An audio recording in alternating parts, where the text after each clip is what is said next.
Recent headlines about Toronto police officers facing charges are not isolated events.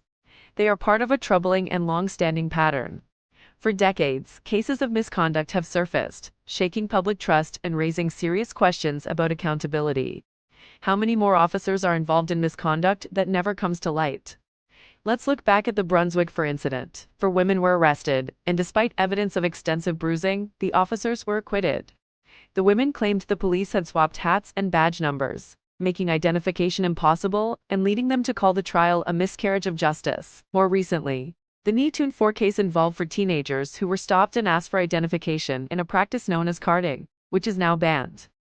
The charges against the teens were eventually withdrawn, but it took nearly a decade for 2 of the officers to be found guilty of misconduct.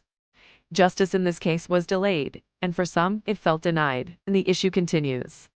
This year, a detective with 35 years of service was arrested and charged with 4 counts of sexual assault against his own subordinates, along with other offenses.